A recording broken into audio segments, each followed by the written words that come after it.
जय हिंद साथियों, आप सभी का तहे दिल से स्वागत करता हूँ आज की क्लास में जुड़ने के लिए। हम सभी साथियों को माता रानी की तरफ से हार्दिक शुभकामनाएं करते हैं। नवमी की आप सभी को हार्दिक शुभकामनाएं करते हैं। सभी के गांव-गांव में माता रानी का आगमन हो चुका है।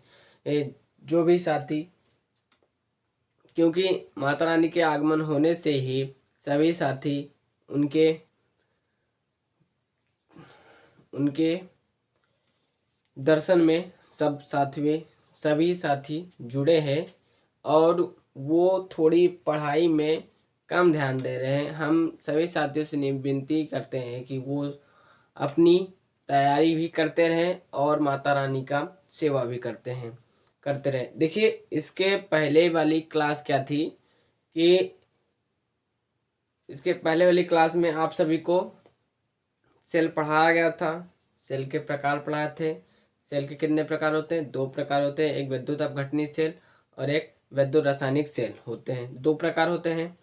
देखिए, इन प्रकारों को इसके पहले वाली क्लास में नहीं पढ़ाया गया था। उन्हीं को ही आज की क्लास में पढ़ाया जाएगा और उसके साथ विद्युत वाहक बल भी पढ़ाया जाएगा, नरस्टर समीकरण पढ़ाया जाएगा और उनसे मोस्ट इम्पॉर्टेंट जो आपके बोर्ड परीक्षा में पूछे गए प्रश्न है वो बताए जाएंगे। तो हम सभी साथियों से विनम्र निवेदन करते हैं कि जो भी साथी इस क्लास को ज्वाइन करते हैं, जो भी नए साथी हो, वो चैनल को सब्सक्राइब कर ले ताकि उनको भी क्लास की नोटिफिकेशन हरदम मिलती रहे और वो अपनी बोर्ड की तैयारी एकदम बेहतरीन तरीके से कर सके। चलिए, क्लास को हम क्या करते हैं, शुरुआत करते हैं। हम सभी साथियों से विनम्र निवेदन करते हैं कि नवमी की आप सभी को ढेर सारी शुभकामनाएं, बधाइयाँ हो। माता रानी का आप लोग ऐसे ही पूजा पाठ करते रहें और अपनी बोर्ड की तैयारी भी करते रहें ताकि आपको बाद में ये पछतावा ना हो कि मेरा बैकलॉग हो गया है, मैंने तैयारी नहीं की है, मैं पेपर कैसे दूंगा बोर्ड का। तो इसलिए आप लोग पढ़ते भी रहे और माता रानी के सेवा में भी लगे रहे। चलिए, आज की क्लास को हम लोग करते हैं शुरुआत। जय हिंद। आज का क्लास हमारा क्या से होगा शुरुआत? प्रकार। इसकी पहले क्लास में हमें सेल के प्रकार था, हम आपको पढ़ाए थे। आज की क्लास हमारा क्या होगा? सेल के प्रकार जो 2 थी। पहला क्या था? विद्युत अपघटनी सेल। दूसरा क्या था? रासायनिक सेल। एक पहला क्या था? पहला विद्युत अपघटनी सेल था, दूसरा विद्युत रासायनिक सेल था। तो चलिए हम उन्हीं को हम लोग उनकी परिभाषा देखेंगे और उनका सूत्र देखेंगे, सूत्रों के साथ उनका अंतर देखेंगे। देखिए, इस क्लास में आपको विद्युत अपघटनी सेल और विद्युत रासायनिक सेल और उनका अंतर पढ़ाया जाएगा। उसके बाद विद्युत वाहक बल, उसका सूत्र, उसके सूत्र में ही आपको कुछ एक आध 2 सवाल कराए जाएंगे और उसके बाद हम लोग क्या करेंगे, नरस्टर समीकरण पर चलेंगे। चलिए, आज का टॉपिक क्या है हमारा? विद्युत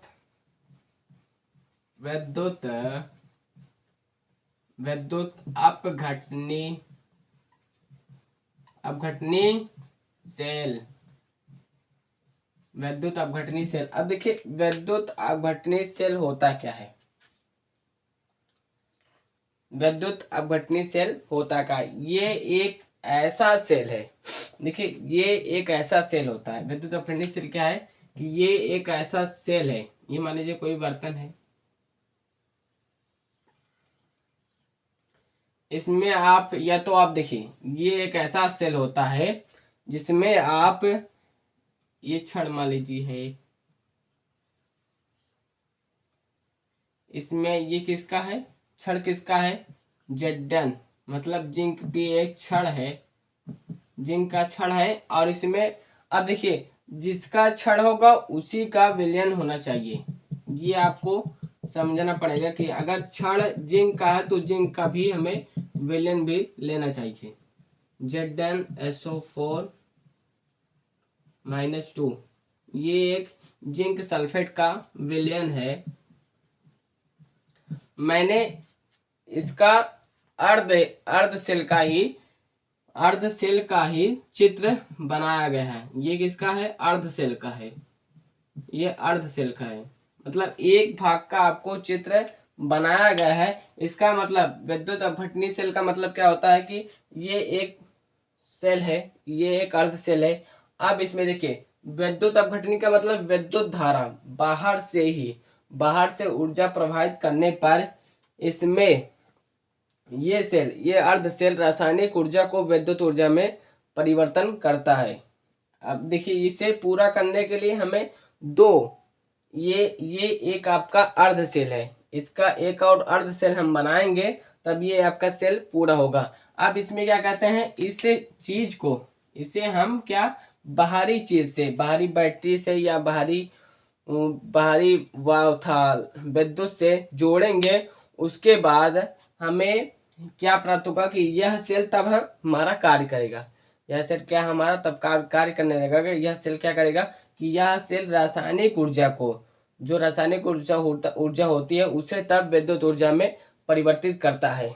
इसका कार्य कैसे होगा कि देखिए इसे जब हम बाहरी चीज से, ये पहले कार्य नहीं करेगा क्योंकि इसमें इसकी इतनी शक्ति नहीं है कि ये बिना बाहरी ऊर्जा जोड़े ही ये कार्य करना प्रारंभ कर दे। इसका एक उदाहरण आप लोग ले सकते हैं। इसका उदाहरण क्या है जानते हैं? देखिए जैसे होता है सेविंग मशीन में जो सेल लगाया जाता है वो चार्जिंग सेल रहता है।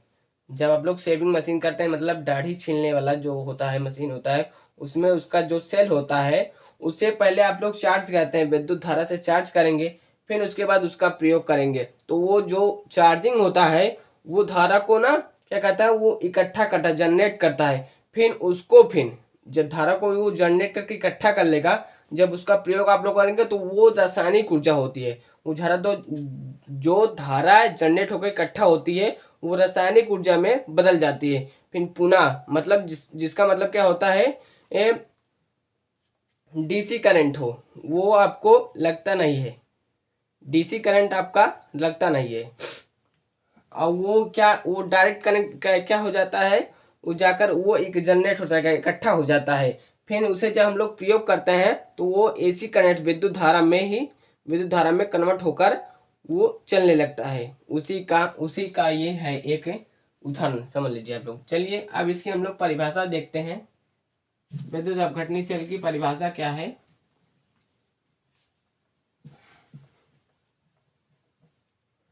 ये तो अर्ध सेल था।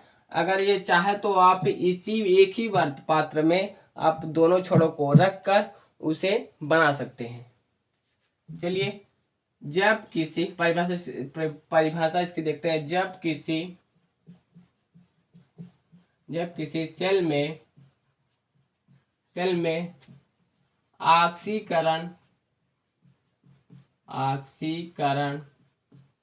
अपचयन अपचयक या अपचयन, जब किसी सेल में ऑक्सीकरण अपचयन अपक्रिया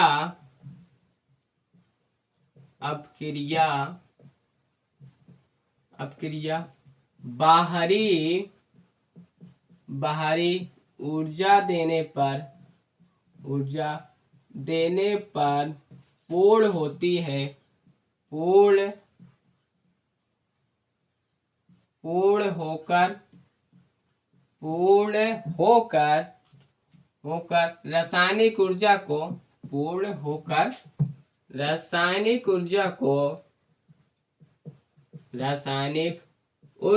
को विद्युत ऊर्जा में बदलती है, विद्युत ऊर्जा में परिवर्तित करती है,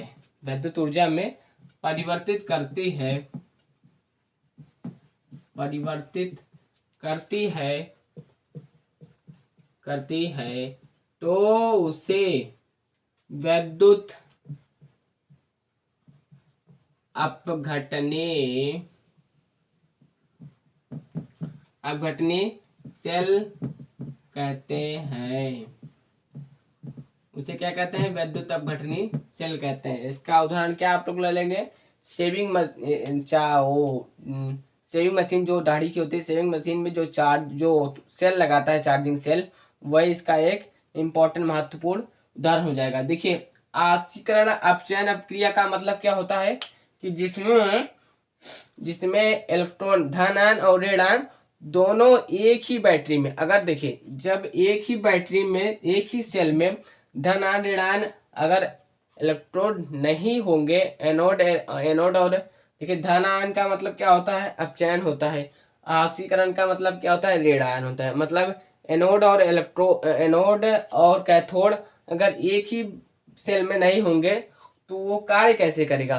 तो इसी का मतलब होता है कि ऑक्सीकरण अपचयन अपक्रिया बाहरी ऊर्जा देने पर, जब इसे हम लोग बाहरी विद्युत बैटरी से जोड़ते हैं तो ये क्या करता है, ये पूर्ण होकर ये अपक्रिया जब पूर्ण हो जाती है, ये देखिए इसे आप लोग या ऑक्सीकरण अपचयन या ऑक्सीकरण अपचयन न लिखकर इसका एक शॉर्ट नाम क्या होता है रेडॉक्स अपक्रिया।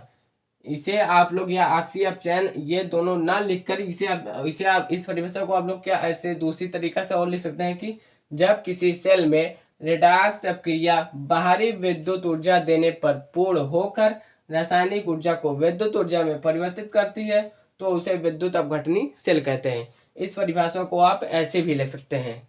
तो ऑक्सीकरण अपचयन का मतलब क्या होगा कि रेडॉक्स अपक्रिया होता है, उसी को ऑक्सीकरण अपचयन को ही हम क्या कहते हैं रेडॉक्स अपक्रिया कहते हैं। ये आपको समझना, इसका शॉर्ट एक नाम है।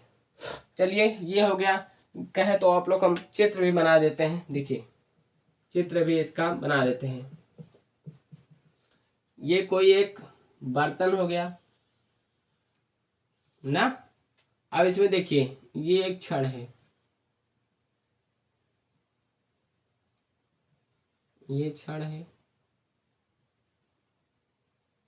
ये भी एक छड़ है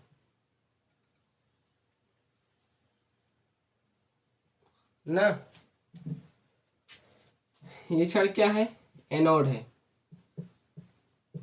ये छड़ एनोड है, ये क्या है कैथोड है ना। अब देखिए इस छड़ को हम बाहरी बैटरी से जोड़ेंगे। देखिए एनोड इसमें क्या होता है धन होता है, कैथोड इसमें क्या होता है माइनस होता है। बैटरी से जोड़ते हैं, इसमें क्या है विलेन है,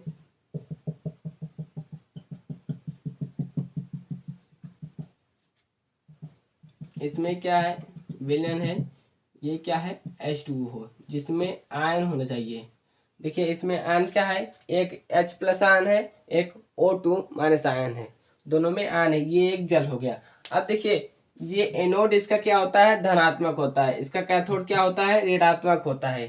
क्यों होता है, क्योंकि इसका ये कहने का मतलब है कि कैथोड, इसलिए इसका कैथोड में क्या होता है कि इसमें ये ऑक्सीकरण होती है, मतलब इसमें इसका आयन इकट्ठा हो जाता है। इसमें क्या होता है इसका आयन मतलब बाहर निकल, कैथोड में क्या होता है कि इसका आयन बाहर निकल जाता है। आयन का मतलब जिसका इलेक्ट्रॉन इकट्ठा नहीं होता है एक जगह पर, और इसलिए ये कैथोड ऋणात्मक होता है इसमें और एनोड धनात्मक होता है। अब इस बैटरी से जब इसे बाहरी बैटरी से हम जोड़ेंगे तो धारा का प्रवाह हमारा कैसे होगा, ऐसे आकर पुनः इससे धारा का प्रवाह होगा।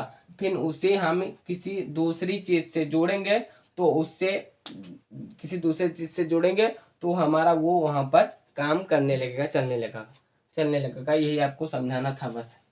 चलिए अब इसे हम मिटा देते हैं और दूसरा देख लेते हैं क्या विद्युत रासायनिक सेल। ये तो हो गया आपका विद्युत अपघटनी सेल, इसकी परिभाषा हो गई और इसका चित्र भी हो गया। अब हम लोग दूसरा देखते हैं क्या विद्युत रासायनिक सेल। विद्युत रासायनिक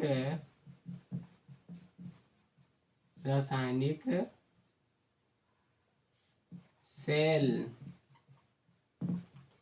अब देखिए ये विद्युत रासायनिक सेल का मतलब क्या है कि देखिए इसमें क्या होता है, ये दोनों, ये विद्युत रासायनिक सेल एक, ये अर्ध सेल, ये एक अर्ध, ये इसका दोनों भाग एक अर्ध सेल में अलग अलग बटा होता है। मतलब इसमें देखिए एक छड़ का उसका विलयन का अलग होगा और दूसरे क्षण का विलयन का उसका अलग होगा। मतलब ये दोनों अपक्रिया इसके दोनों क्षण अलग अलग होते हैं।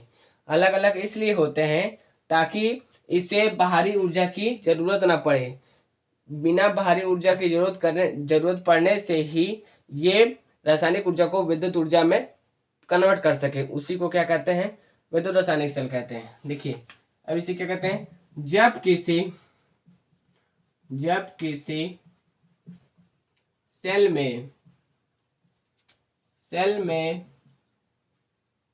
ऑक्सीकरण या रेडॉक्स प्रक्रिया, जब किसी सेल में रेडॉक्स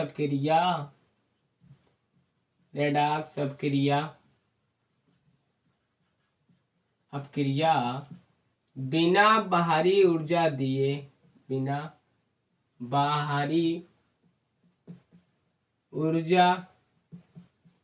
लिए पूर्ण हो जाती है, पूर्ण होकर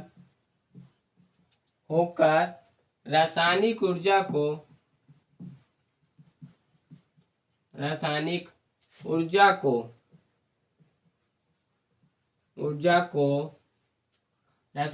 को विद्युत ऊर्जा में परिवर्तित करती है तो उसे विद्युत रासायनिक सेल कहते हैं। तो उसे विद्युत रासायनिक सेल कहते हैं। अब इसका भी हम लोग चित्र देख लेते हैं। इसका चित्र कैसे होगा, देखिए इसमें क्या होता है, इसमें सेल क्या होगा, अर्ध सेल में बटा रहेगा। इसमें सेल अर्ध सेल बट के तब वो अपना कार्य आरंभ करता है, तब वो रासायनिक सेल को विद्युत ऊर्जा में परिवर्तित करता है। देखिए ये एक हो गया पात्र, ये एक हो गया, और एक और पात्र हम बना लेते हैं, ये हो गया। अब इसमें देखिए इसका एक क्षण हम ले लेते हैं,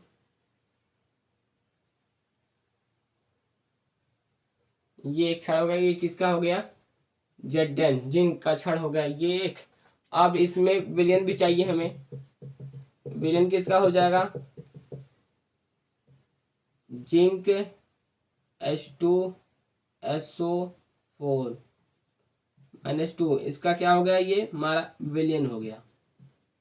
अब इसमें भी हम ले लेते हैं उसी प्रकार, ये क्या हो गया हमारा, एक क्षण हो गया, ये किसका क्षण है, कॉपर का क्षण है। अब इसमें विलयन किसका हो गया, विलयन किसका होगा, कॉपर या CuSO4-2, ये हो गया आपका। ये देखिए अब ये क्या हो गया, अब देखिए जिंक क्या होता है कि इसमें क्या होती है, इसमें ऑक्सीकरण अक्रिया होते हैं कि क्षण के धातु के जो प्लस होते हैं, ये जो प्लस होते हैं, इसमें जो क्षण में जब इस क्षण को इस विलयन में डुबोया जाता है तो इसमें क्षण में क्या होते हैं, धन आयन आवेश उत्पन्न होते हैं, और वो धन आयन आवेश क्षण में ना रहकर इस विलयन में यहाँ पर इस विलयन में चले आते हैं। तो इस विलयन में जब इसके आवेश क्षण में ना रहकर इस विलयन में चले आएंगे तो यहाँ पर क्या उत्पन्न हो जाएगा, माइनस ऋणात्मक, ये क्षण क्या हो जाएगा आपका, ऋणात्मक हो जाएगा। तो इसलिए क्या कहते हैं, इसे क्या कहते हैं, इसे कहते हैं एनोड। इसे क्या कहते हैं, एनोड। एनोड क्या होता है, माइनस, ऋणात्मक होता है। इसमें क्या होता है, विद्युत रासायनिक सेल में क्या होता है, एनोड ऋणात्मक होता है। ऋणात्मक कैसे होता है, देखिए कि ये जो जिंक की छड़ होती है, इसमें इसको जब इस जल में डुबोया जाता है, ZnSO4 जल में डुबोया जाता है, तो इसमें इस क्षण में धन आयन आवेश उत्पन्न होता है। ये धन आयन आवेश इस विलयन में चले जाते हैं। क्योंकि विलयन में किस लिए चले जाता है, क्योंकि विद्युत अपघटनी सेल में विद्युत अपघटनी दाब के द्वारा इसके धन आयन इसके आवेश से इस क्षण में ना रहकर इसके विलीन में चले जाते हैं, इसलिए इसका क्या होता है कि एनोड क्या होता है, ऋणात्मक हो जाता है। अब इसमें क्या है कि इसमें देखिए इस क्षण में ऋणात्मक आवेश उत्पन्न होंगे, क्योंकि इसमें क्या होता है, अपचायन होता है। और अपचायन में क्या होता है कि विलयन के धन आयन, जो विलयन में धन आयन होते हैं, और ये धन आयन इसमें विलयन में न रहकर इस क्षण में वापस चले जाते हैं, जिसके कारण ये क्या होता है, कैथोड क्या होता है, कैथोड आपका धनात्मक हो जाता है। ये क्या हो जाएगा आपका, धनात्मक हो जाएगा। और ये क्या, विलयन क्या हो जाएगा आपका, विलयन आपका ऋणात्मक हो जाएगा। विलयन आपका क्या हो जाएगा, ऋणात्मक हो जाएगा। और इसे क्या कहते हैं, इसे कहते हैं कैथोड कहते हैं। कैथोड आपका क्या हो जाएगा, धनात्मक हो जाता है। इसी कारण कैथोड क्या हो जाता है, धनात्मक हो जाता है। अब देखिए, अब ये देखिए, अब ये इसमें इसमें एक और कंडीशन है, जब तक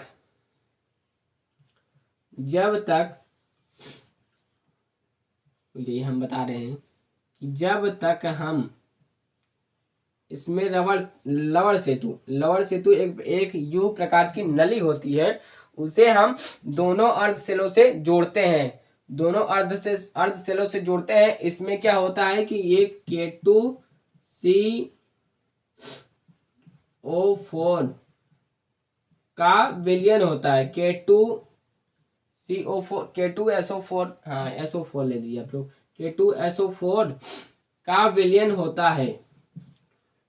ये विलयन ही दोनों अर्ध सेलों को जोड़ता है। ये इसका लवण सेतु का क्या कार्य है, लवण सेतु का कार्य है कि इसमें क्या होता है, ये क्या है, ये आपका क्या है, ये आंतरिक परिपथ है, आपका आंतरिक परिपथ है। ये जो आपका चित्र बना है, ये आपका आंतरिक परिपथ है, इसका बाहरी परिपथ अभी नहीं बनाया गया है। अब आंतरिक परिपथ में क्या होता है कि लवण सेतु का क्या कार्य होता है, लवण सेतु का कार्य होता है कि इसमें दोनों अर्ध सेलों में विद्युत उदासीनता बनाए रखना, कि दोनों अर्ध सेलों में विद्युत धारा प्रवाहित ना हो। और इसका प्रयोग क्या होता है कि ये परिपथ को पूर्ण करने में सहायता करता है। कैसे पूर्ण करने में सहायता करता है, क्योंकि इसका दोनों भाग दोनों अर्ध सेलों से जुड़ा है, इसलिए ये परिपथ को आसानी से पूर्ण कर लेता है, इसका ये काम होता है। अब जब इसे दोनों अर्ध सेलों को जब हम लोग बाहरी सेल से या बाहरी किसी से जोड़ते हैं, बाहरी बैटरी से जोड़ते हैं, तो ये क्या कहता है, तब इससे इसके धारा कैथोड से धारा का प्रवाह एनोड की ओर होता है। इससे ये एक पूर्ण बाहरिक सेल का भी रूपांतरण धारण कर लेता है, इसका मतलब ये है। चलिए, अब हम लोग इसे, आपको समझ में आ गया होगा, अब इसे हम मिटा देते हैं और विद्युत रासायनिक सेल तथा विद्युत अपघटनी सेल का अंतर देख लेते हैं, उसका अंतर क्या होता है।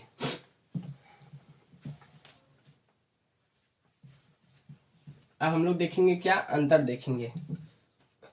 विद्युत अपघटनी सेल, इसमें क्या है, विद्युत अपघटनी सेल तथा विद्युत रासायनिक सेल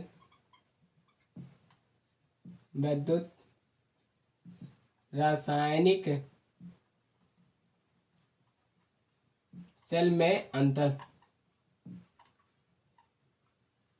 अंतर बताइए। देखिए, इसमें पहला क्या हो जाएगा, ये हो गया आपका अंतर का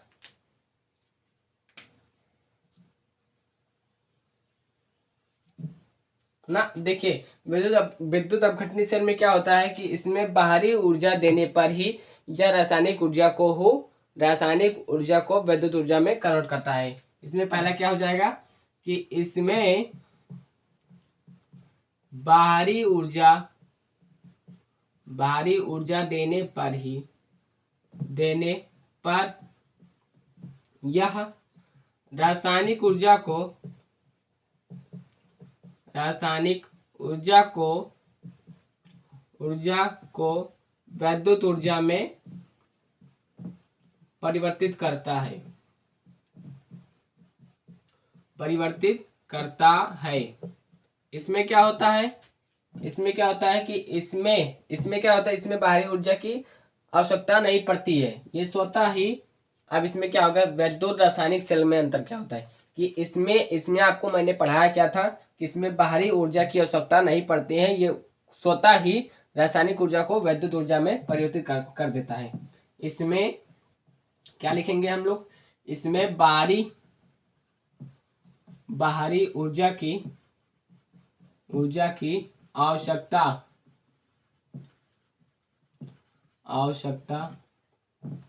नहीं पड़ती है, ये स्वतः ही रासायनिक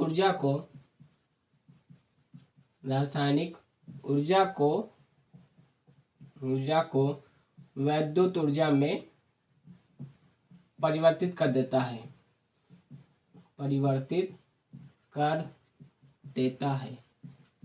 देता है। अब देखिए इसमें क्या होता है, इसमें रेडॉक्स अपक्रिया स्वतः होती है, इसमें रेडॉक्स अपक्रिया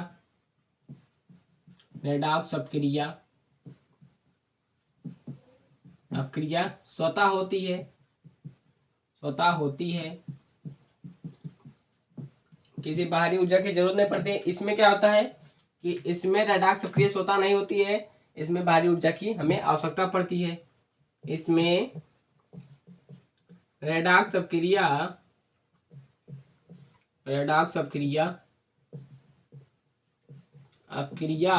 स्वतः नहीं होती है।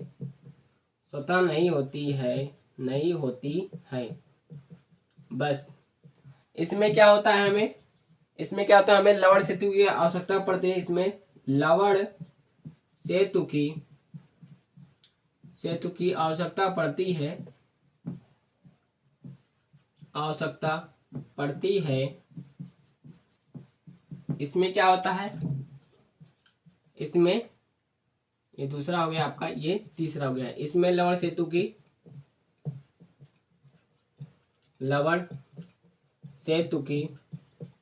आवश्यकता नहीं पड़ती है।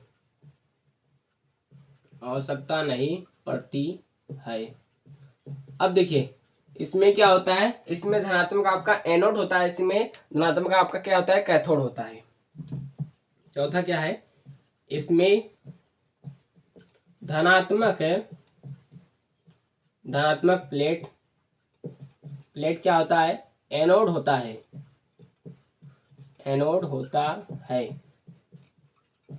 और इसमें क्या होता है, चौथा इसमें क्या होता है, इसमें धनात्मक प्लेट कैथोड होता है।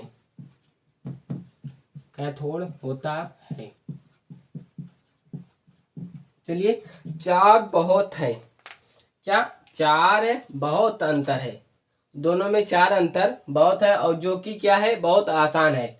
अब आसान क्यों है, क्योंकि पहले हम लोगों ने पहले इसकी परिभाषा पढ़ लिया है, जिसमें इन सभी चीजों का जिक्र किया गया है। कैसे किया गया, देखिए इसमें बाहरी ऊर्जा की आवश्यकता नहीं पड़ती है, मैंने इसकी परिभाषा में आपको बताया था कि इसमें बाहरी ऊर्जा की आवश्यकता नहीं पड़ेगी। रेडॉक्स अपक्रिया की इसमें रेडॉक्स अपक्रिया स्वतः होती है, जब बाहरी ऊर्जा की आवश्यकता ही नहीं पड़ेगी तो रेडॉक्स अपक्रिया स्वतः तो होगी ही ना। और इसमें लवण सेतु की आवश्यकता पड़ती है। लवण सेतु क्या कार्य करता है, लवण सेतु परिपथ को पूर्ण करता है, अंदर से परिपथ को पूर्ण करता है और उसमें विद्युत उदासीनता बनाए रखने का कार्य करता है।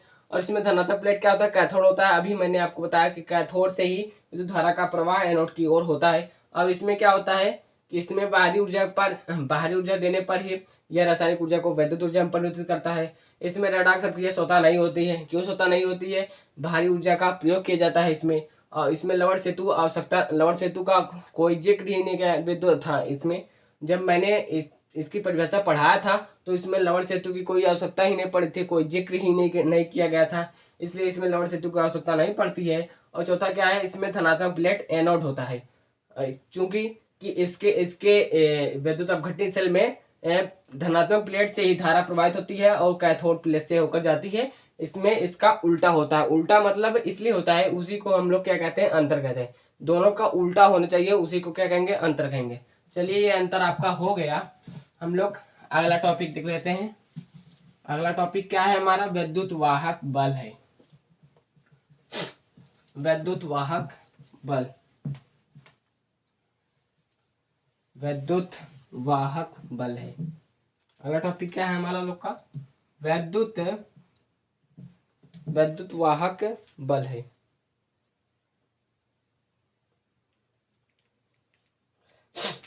अगला टॉपिक क्या है, विद्युत वाहक बल है।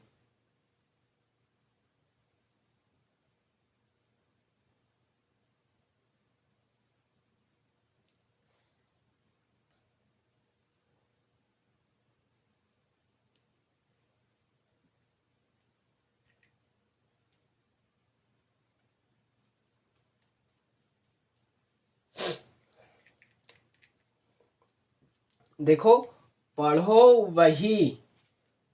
उतना ही जिससे हमारा काम चल सके। ज्यादा भब्बर तरीके से पढ़ने से कोई मतलब नहीं होता है। पढ़ना वही है जो हमारे बोर्ड में पूछा जाए। एनसीईआरटी के तहत ही आपको पढ़ना पड़ता है। एनसीईआरटी के तहत अगर आप लोग पढ़ेंगे तो आपको ज्यादा दिमाग में प्रेशर नहीं देना पड़ेगा। क्यों? क्योंकि पढ़ना हमें उतना ही है जिससे हमें प्रश्न पूछा जा सके और जिसे हम लोग बोर्ड में लिख सके। इसलिए पढ़ना हमें क्या है, वही पढ़ना है, उतना ही पढ़ना है जिससे हमारा काम चल सके। बहुत ज़्यादा पढ़ने से, ज्ञानी बनने से कोई मतलब नहीं होता है। पढ़ना वही उतना ही होता है जिससे हमारा काम चल सके और हमारा काम आगे चल सके और आगे भी चलता रहे। इसलिए हमें उतना ही पढ़ना चाहिए, ज़्यादा अधिक पढ़ना नहीं चाहिए बस। चलिए हम लोग देखते हैं क्या, विद्युत वाहक बल। विद्युत वाहक बल, विद्युत वाहक बल क्या होता है? विद्युत वाहक बल क्या होता है? यह किसी दो अर्धशैलों के विभव का अंतर होता है। विद्युत वाहक बल का मतलब क्या होता है कि ये दो अर्धशैल, एक अर्धशैल ये हो गया, एक अर्धशैल ये हो गया, इसके अंतरों को ही क्या कहते हैं हम लोग, विद्युत वाहक बल कहते हैं। चलिए इसकी परिभाषा हम लोग लिखते हैं। किसी दो अर्धशैलों के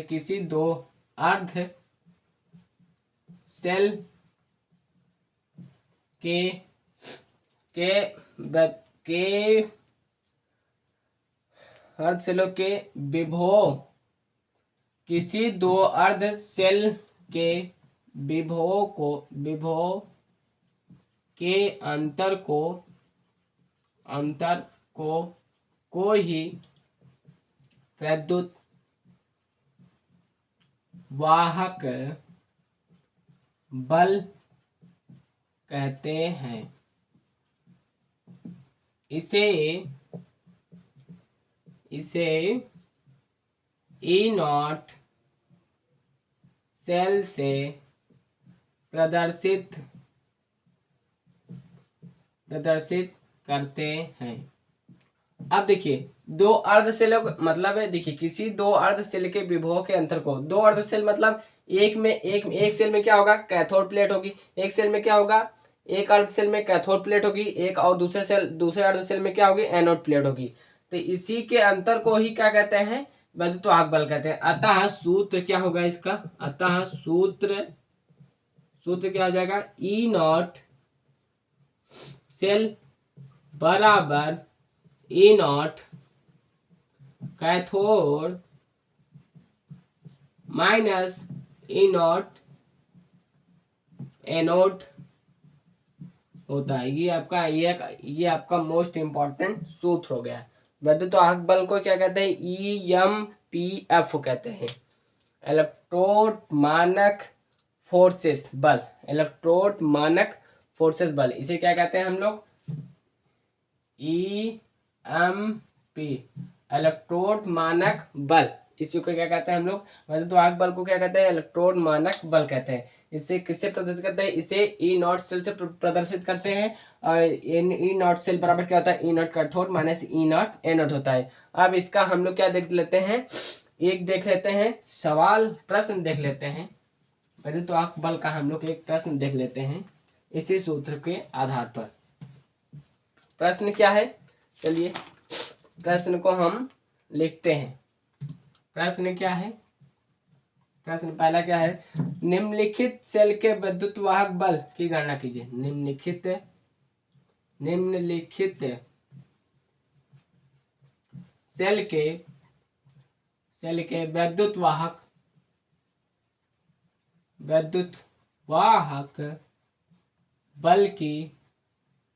की गणना कीजिए जबकि दिया गया है क्या दिया गया है कि E not CU plus 2 CU बराबर क्या है, प्लस 0.34 वोल्ट है। और क्या है कि E naught AG plus 2 AG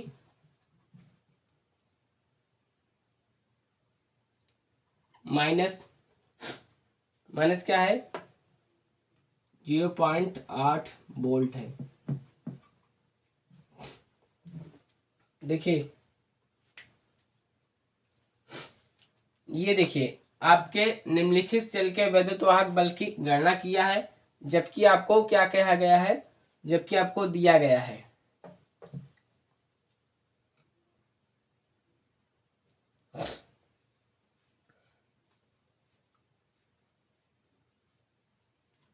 देखिए इतना आपको प्रश्न में दिया गया है। अब देखिए अब इसमें आपको समझना है कि इसमें कौन सा एनोड है कौन सा कैथोड होता है। चलिए एक हम लोग महत्वपूर्ण सूत्र लेते हैं कि जिसका मान अधिक हो, अधिक का मतलब धनात्मक हो उसे एनोड कहते हैं। उसे हम क्या मान लेते हैं, उसे एनोड मान लेते हैं। दूसरा क्या है, जिसका मान कम हो अर्थात ऋणात्मक हो उसे कैथोड मान लेते हैं। उसे क्या मान लेते हैं, कैथोड नहीं, हाँ उसे हम लोग क्या मानेंगे, एनोड मानेंगे। सॉरी ये क्या हो जाएगा, कैथोड हो जाएगा हमारा। जिसका मान अधिक हो और धनात्मक हो वो हमारा कैथोड हो जाएगा, और जिसका मान कम हो ऋणात्मक हो उसे हम क्या मान लेंगे, एनोड मान लेते हैं, एनोड कहते हैं। यही आपको समझना था बस। अब इसका सूत्र क्या होता है, अब इसमें देखिए एनोड कौन सा हो जाएगा, एनोड का मान कौन सा हो जाएगा, एनोड का मान हमारा ये हो जाएगा क्योंकि ये ऋणात्मक है, माइनस 0.80 वोल्ट हो गया ये। और दूसरा क्या है, दूसरा हम लोग देख लेते हैं, ये तो क्या हो गया, ई नॉट एनोड का मान हो गया। दूसरा क्या लेते हैं, ई नॉट कैथोड का मान देख लेते हैं हम लोग, क्या है प्लस 0.34 वोल्ट है। अब हम अतः सूत्र सूत्र क्या होता है, ई नॉट सेल बराबर E naught cathode minus E naught anode होता है। अब इन्हीं सूत्रों पे हम सबके मान को रख देते हैं। ई नॉट एनोड का मान कितना है, माइनस 0.80 है, और ई नॉट कैथोड का मान प्लस 0.34 है। अब देखिए इसे हम लोग आगे हल कर लेते हैं। देखिए ये माइनस माइनस क्या हो जाएगा, प्लस हो जाएगा, तो ये जुड़ जाएगा 1.2, इसका क्या हो जाएगा, आपका आंसर हो जाएगा 1.2 वोल्ट। ये आपका क्या हो गया, आंसर है। बस ऐसे ही आपको समझना है, जो ऋणात्मक हो वो आपका एनोड होगा, जो धनात्मक हो वो आपका कैथोड होगा। बस इतना ही आपको समझना है, बस और कुछ नहीं। चलिए अगला टॉपिक देख लेते हैं हम लोग, नरस्टर समीकरण। नरस्टर समीकरण क्या है हमारा अगला टॉपिक, नरस्टर समीकरण। ये आपका कैसी क्लास है, ये आपका दूसरी क्लास है। इसके पहली वाली क्लास में जो बच्चे ना आप देखे हो वो इसके पहले वाले क्लास में जरूर जुड़े। और मैंने आपको विद्युत रसायन का प्लेलिस्ट बना दिया गया है, इसकी रेगुलर आपको इस चैनल पर क्लास दिया जा रहा है, कराया जा रहा है। तो जो भी साथी न जुड़े हो वो जरूर इस चैनल को ज्वाइन करें। चलिए हम लोग देखते हैं अगला टॉपिक क्या, नरस्टर समीकरण। नरस्टर समीकरण, अब देखिए नरस्टर समीकरण क्या है। नरस्टर समीकरण एक गणितीय समीकरण है। नरस्टर समीकरण एक गणितीय समीकरण है जो गणना करता है गणित में, जो एक गणना करता है रासायनिक विज्ञान में गणना करता है। वो क्या बताता है, उसके मानों को हल करने के लिए ई नॉट सेल मतलब मानक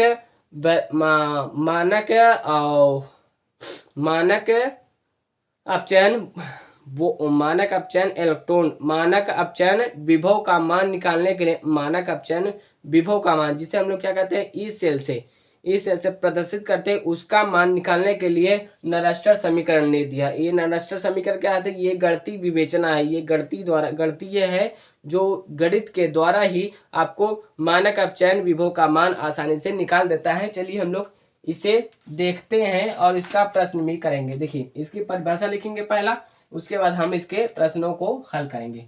देखिए क्या है, नरस्टर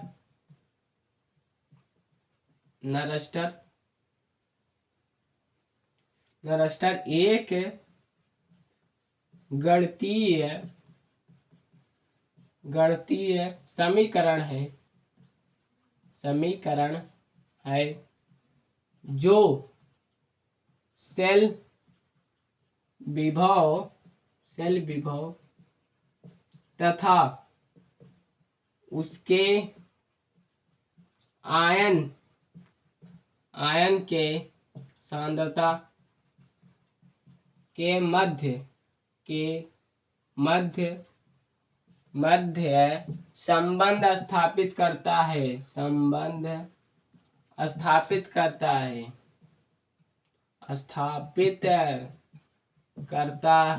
सेल विभव को क्या कहते हैं, सेल विभव को मानक अपचयन विभव कहते हैं। सेल विभव को क्या कहते हैं हम लोग, मानक अपचयन विभव कहते हैं। चलिए अब इसे हम लोग देखते हैं। क्या, नरस्टर समीकरण के अनुसार,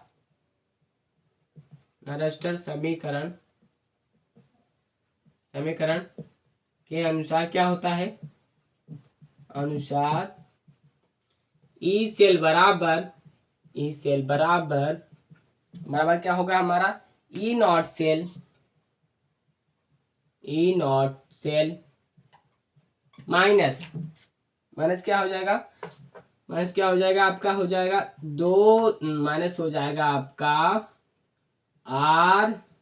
RT/NF into logarithm M/M plus n। इसका मतलब क्या है, m का मान क्या है, m का मान क्या होगा आपका ऑक्सीकरण, m का मान क्या हो जाएगा आपका ऑक्सीकरण हो जाएगा, m+n का मान आपका अपचयन हो जाएगा। m का मान क्या हो जाएगा आपका अपचयन हो जाता है, m+n का मान क्या हो जाएगा आपका ऑक्सीकरण। m का मान कैसे हो गया आपका अपचयन। देखिए अपचयन में क्या होता है कि वो जब विलयन में, जब धातु को धातु के विलयन में, लवण धातु के विलयन में डुबो जाता है, तो उसके जो होते हैं जो लवण विलयन के धनात्मक आयन होते हैं, वो जाकर वो इकट्ठा होकर परासरण दाब के कारण वो जाकर धन आयन आवेश जाकर क्या हो जाते हैं, धन आयन आवेश जाकर क्षण में इकट्ठा हो जाता है। उसी को क्या कहते हैं हम लोग, अपचयन अभिक्रिया कहते हैं। और ऑक्सीकरण अभिक्रिया किसे कहते हैं कि जो देखिए इसमें क्या होता है कि धातु और धातु के लवण के विलयन में जब धातु की छड़ को डुबो जाता है, तो उसमें क्या होता है, उसके जो धातु के धातु में जो आवेश होते हैं, धन आयन आवेश उत्पन्न होते हैं, लौह विलयन में डुबोने पर धातु पर जो धन आयन आवेश उत्पन्न होते हैं वो विलयन में जाकर वो आवेश धन आयन आवेश विलयन में चल जाते हैं, और जिसके कारण उसमें धातु की क्षण पर माइनस आवेश उत्पन्न हो जाता है। इसका मतलब ये है, आपको ये समझना बस। अब चलिए इसे हम लोग आगे और हल कर लेते हैं। देखिए इसका क्या होता है, लघु गुणक। लघु गुणक का मान क्या होता है, 2.3.0 गुणते लॉग बेस 10 होता है। इसका मान क्या होता है, इसका मान आपका इतना होता है। चलिए अब इस मान को हम यहाँ पर रखते हैं। ई सेल बराबर क्या होगा, E naught cell minus RT/NF गुणते 2.303 गुणते लॉग बेस M/M प्लस, ये हो जाएगा आपका। अब इसी सूत्र को हम आगे और हल करते हैं। पहले हम लोग देख लेते हैं कौन कौन सा चीज क्या है। देखिए जहां हमारा क्या है, R क्या है, T क्या है, और क्या है, N क्या है, F क्या है, ये हम लोग देख लेते हैं। R एक हमारा क्या है, गैस स्थिरांक है।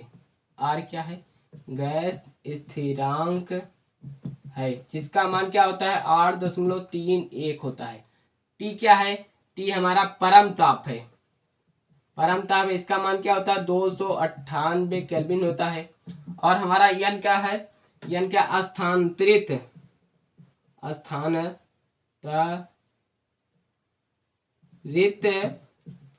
इलेक्ट्रॉनों की संख्या है। इलेक्ट्रॉनों की संख्या है। और हमारा जब क्या है, फैराडे का मान 96,500 होता है। फैराडे यफ का मान हमारा क्या होता है, 96,500 होता है। अब ये तो आपका हो गया। अब इसी सूत्र को हम क्या करते हैं, आगे और हल करते हैं। इसे मिटा देते हैं हम लोग। अब हम R और TNF का सभी का मान इस आगे रखेंगे। इसे हम लोग लेते हैं,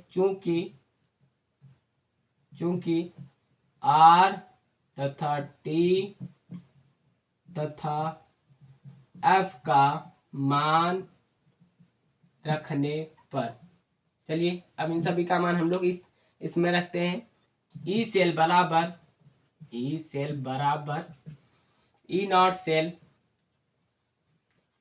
सेल माइनस R का मान क्या होता है 8.31 गुणित T का मान क्या होता है 298 होता है, बटे N का मान तो कुछ नहीं होता है। F का मान क्या होता है गुणित 96,500 होता है, गुणित 2.303 log base 10 M/M N plus, मतलब अपचयित मात्रा बटे ऑक्सीकरण मात्रा, ये आपका हो गया। अब इस चीज को हम यहाँ पर मिटा देते हैं। चलिए अब आगे देख लेते हैं। अब अतः 8.31 गुणित 298 बटे 96,500 गुणित 2.303 बराबर क्या होता है 0.591। इसका मान इतना आता है हमारा। अगर इस चीज को हम लोग हल करेंगे तो इसका मान हमारा क्या आएगा 0.591 आ जाएगा। इस मान को हम यहाँ पर रख देते हैं। ई सेल बराबर ई नॉट सेल माइनस 0.591 बटे N लॉग 10 बटे M बटे कैपिटल M प्लस N, जहां कैपिटल M बराबर क्या हो जाएगा एनोड हो जाएगा, और कैपिटल M N प्लस बराबर क्या हो जाएगा कैथोड हो जाएगा। कैथोड रखने पर। आगे हम लोग रख देते हैं ई सेल बराबर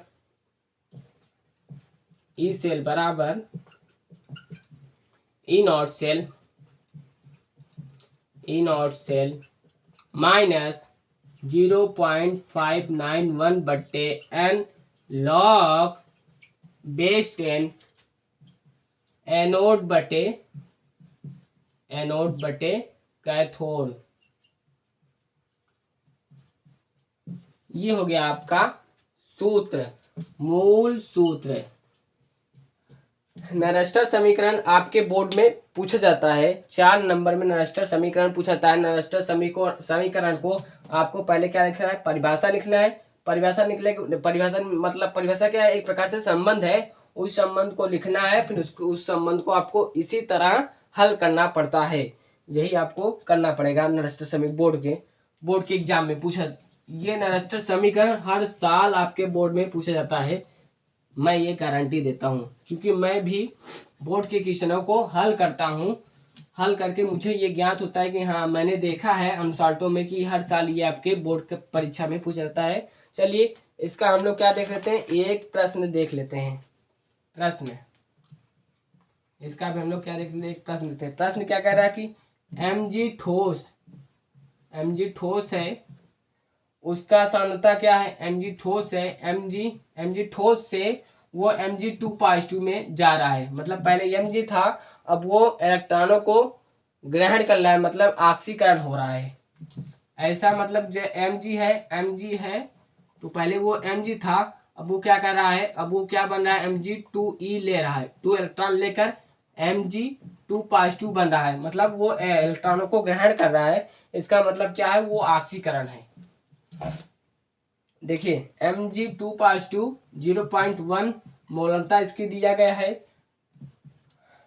डबल बॉन्ड Cu2 से वो कापर Cu, मतलब जो वो है Cu2 से वो क्या बन रहा है, Cu+2 इलेक्ट्रॉन वो बाहर दान, मतलब वो दान कर रहा है।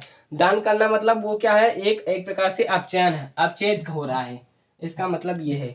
अब इसका क्या है, ठोस क्या है, इसका ठोस है 1.1 गुणित 10⁻⁻1 है। इसका मान हो गया मोलरता, यम हो गया ये। अब हमें क्या दिया गया है, दिया है ई नॉट Cu2 से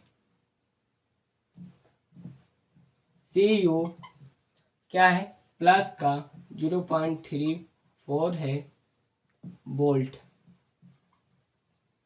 और दूसरा क्या है, ई नॉट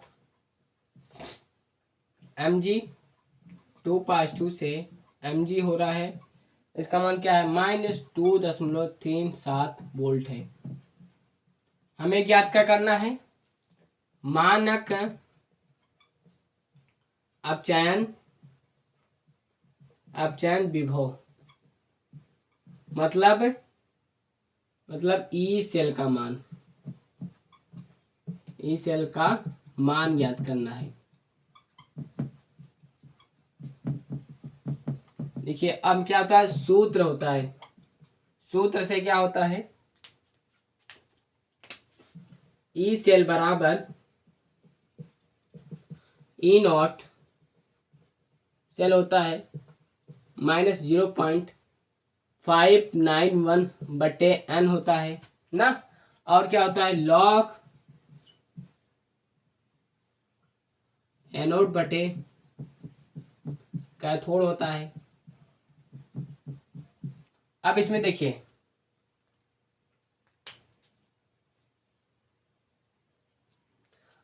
हमारा एनोड कौन सा है, एनोड वो होगा जिसकी मात्रा जो ऋणात्मक हो। ऋणात्मक का मतलब, अब देखिए पहले हमें क्या ज्ञात करना है, ई नॉट सेल बराबर क्या होता है, ई नॉट सेल बराबर होता है E naught cathode minus E naught anode होता है। पहले हमें इस मान को ज्ञात करना है। अब ई नॉट सेल बराबर ई नॉट सेल बराबर ई नॉट कैथोड का मान क्या होगा। देखिए कैथोड का मान वो होता है जो धनात्मक हो, ये एक धनात्मक है। एनोड वो होता है जो ऋणात्मक हो। तो हम चलिए मान को रख देते हैं 0.034 माइनस 2.37। माइनस माइनस क्या हो जाएगा, प्लस हो जाएगा आपका ई नॉट सेल बराबर, प्लस करेंगे तो इसको हम जोड़ देते हैं 4 7 4 11 के 1 हो जाएगा, 3 2 5 हो जाएगा, 5 1 6 हो जाएगा, 1 2 हो जाएगा। ये आपका क्या हो जाएगा, ई नॉट सेल का मान हो जाएगा। आपको क्या मिल गया, ई नॉट सेल का मान मिल गया। ई नॉट सेल का मान क्या हो गया, 2.61। ये आपका क्या हो जाएगा, ई नॉट का मान हो जाएगा 2.1 हो गया। अब देखिए, अब हमें क्या, देखिए एनोड ये है तो इसकी सांद्रता क्या है 0.1 है, इसे हम पहले लिखेंगे। कैथोड ये है, इसकी सांद्रता क्या है 1.1 या तो आप इसे क्या लिख सकते हैं हम लोग, चलिए ये हो गया। अब इस चीज को हम क्या कर लेंगे, आगे हल करेंगे। ई सेल बराबर ई नॉट सेल का मान कितना है 2.61 माइनस 0.591। यन क्या हो जाएगा आपका, यन देखिए इसमें कितने आयन है, कितने अधिक आयन है, इसमें आयन कितने अधिक है 2 है, इसमें भी 2 है, तो आपका क्या हो जाएगा यहाँ पर यन का मान 2 हो जाएगा। लॉग एनोड का मान क्या रखेंगे हम लोग 0.1 रखेंगे बटे 1 गुणते 10⁻⁻1। यही है ना, हाँ यही है, ये हो गया। अब इस चीज को हम लोग क्या करते हैं, आगे हल कर लेते हैं।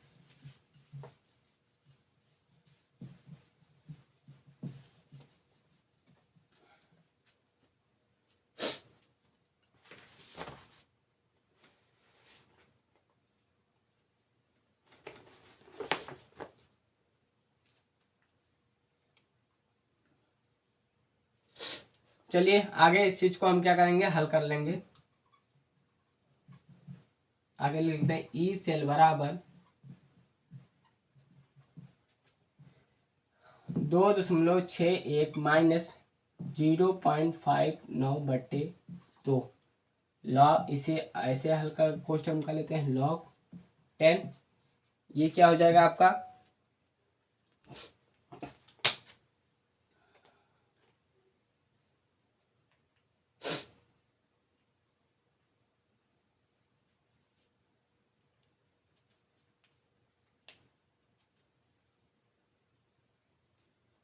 देखिए अब इसके देखिए,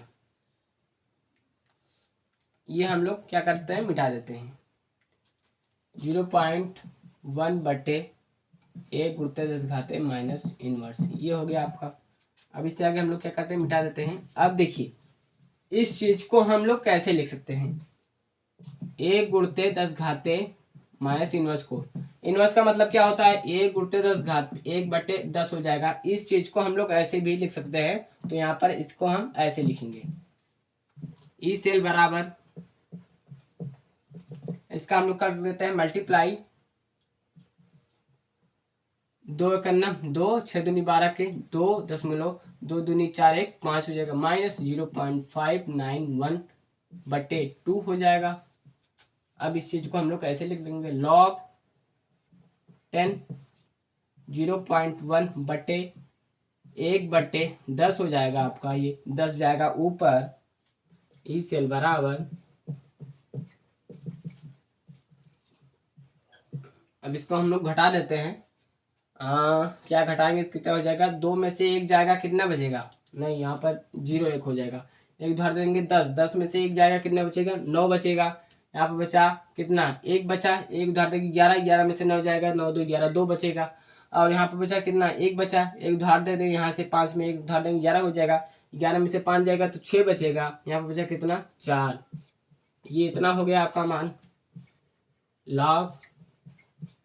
अब देखिए ये 10 ऊपर जाएगा, 0.1 गुणित 10 करेंगे आप बटे 1 हो जाएगा आपका, क्या हो जाएगा यहाँ पर ई सेल बराबर, ई सेल बराबर क्या हो जाएगा, इसको हम लोग भाग दे देते हैं, 2 दूनी 4 2 3 6 2 1 2 2 चौक 8, इतना आप लोग का ये हो गया मान। इसका हो जाएगा गुणते log 10 बट्टे log 1/1। यहाँ पर बेस हो जाएगा, तो ये 1 से कैंसिल, ई सेल बराबर 0.314 गुणते log 10⁻1। log बेस 1 का मान क्या होता है? 0 होता है। log बेस 1 का मान क्या होता है? 0 होता है। log बेस 1 का मान क्या होता है? 0 होता है। तो log 1 बेस 0 का मान यहाँ पर हम लोग रखेंगे। हमारा क्या हो जाएगा? ई सेल बराबर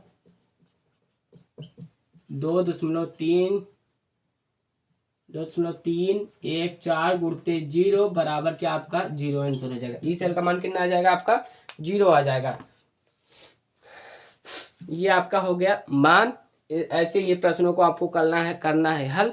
चलिए, जय हिंद साथियों। आप